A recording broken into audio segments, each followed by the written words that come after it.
Hey guys, and welcome to Performance Cars. So today I have a Volkswagen Mark 4 Golf GTi 1.8 litre turbo. This has the R32 kit, so let's take a look around.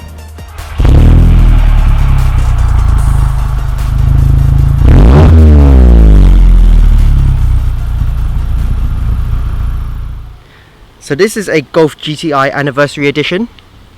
The headlights have been changed to angel eyes, and he has genuine R32 bumpers, skirts, spoiler and the alloy wheels. This also has a Seat Leon Cupra front splitter. I think it goes quite well with the bumper. This is also the owner's daily, so do expect some stone chips and scrapes. Alloy wheels, originally OZ. These are 225 4018s running Falcon ZX ZE 914s. Genuine VW disc and pads. The suspension themselves are Bilstein B4 shocks with IBAC Pro springs. These are lowered about 30mm all round, and it sits quite nicely. Down to the rear, he has dual exit exhausts. These are made by Miltech, originally for the R32, but custom made to fit this Golf GTi.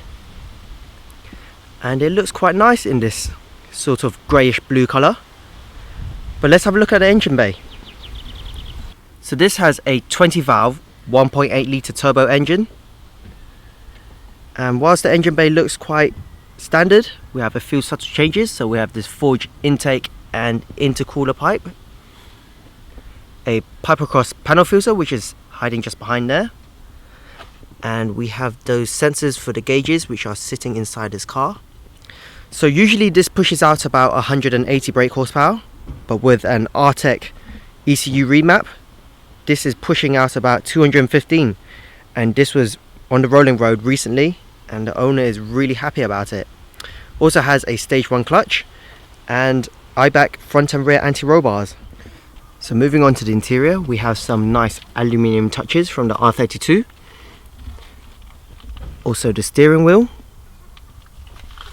the pedals, and down the center console. So the owner has also opted to install some water temperature gauges, oil pressure, oil temperature, and boost on the side here. We have a nice aluminium finish around the sides of those gauges. Pioneer stereo. Gear knob from the R32 as well, 6 speeds. And we have these cloth finish seats with some space down the back. You should just pop the seat up and down. Enough for 5 adults in here. Alright guys, so we are in the Golf 1.8 turbo, and I'm quite surprised by the power already. Like you can just tell, I just put my foot down and has a bit of lag, but it starts kicking in. 5,000 all the way to 6. The gear change. I'm quite impressed by it compared to my DC2. Yeah, this has a lot more torque, being a turbo obviously, but yeah, it isn't slow at all. And having 217 brake horsepower, I'm actually quite impressed with that remap, because originally even the owner thought it was only 207. But anyways, onto the inside, we have those lovely dials, those Grady dials in front of me. They give a normal readout as well as a digital one, so it's quite handy. And it does make you want to look at the dials all the time, so it does get quite distracting. The gear changes themselves, they're okay. It's a standard gearbox, I believe, no short shifter here. The throw isn't too long, and it's nice and easy to get into gears. The steering wheel itself, the feel of it, the R32 steering wheel actually feels really good.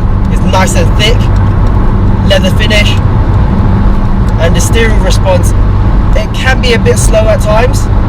I suppose that's the weight of the car. I'm also sitting quite low in the seats as well. These are adjustable, but I have adjusted them quite high, and I have plenty of room above my head. So it does feel more spacious than the Honda DC2s or even the S2000. And we also have plenty of space in the rear as well for 3 adult passengers. So this car is quite nice to live with as a daily. The suspension, although being changed to those Bilstein shocks and IBAC springs, it isn't bumpy at all. it more or less feels like a standard ride, but when you want to change lanes quickly, you have the responsiveness of those springs, so that's quite nice to have as well. The brakes, they are still standard, but stepping on them, it gives a good initial bite, but it can do with an upgrade. Pick up a bit of speed, hold on the brakes, heel and toe into second, and turn in. We have a bit of understeer, and tyre squeal, back on the power. Okay, so the tyres, it looks like the tyres were to blame for the handling. We were cornering quite hard, wasn't nothing too scary, but the tyres were just screeching and fighting for grip. So maybe he could upgrade the tyres, but the suspension themselves, you could feel them working, and there's nothing wrong with them. So when I started off the driving part of this video, I did explain to you guys that I didn't expect this car to be so responsive. So I just want to show you guys here in 5th gear, back down to 4th, 3rd, on the power, 5,000, 6th, 4th gear.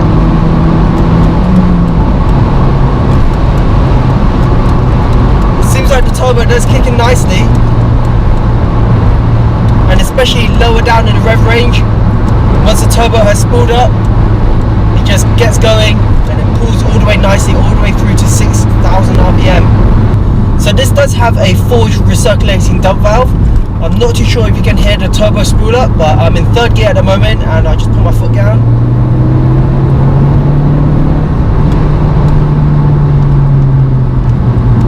This is the owner's personal preference to have a recirculating one, but you can still hear it and it still sounds really nice.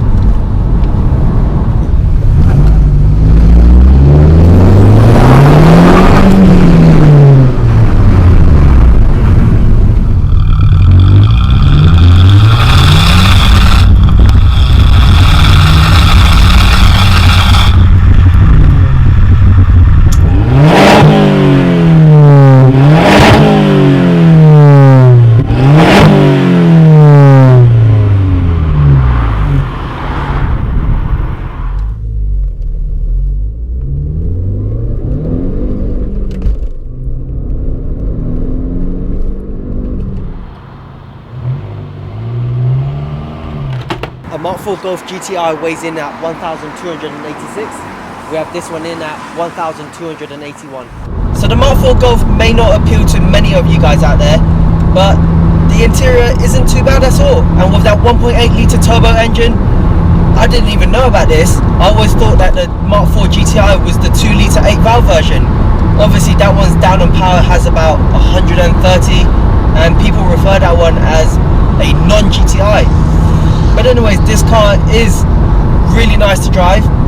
The doors, okay, they're really heavy. The car itself is quite heavy, but to open the door you do have to pull the handle twice, and when you close the boot you do have to slam it quite hard, as well as the hood as well.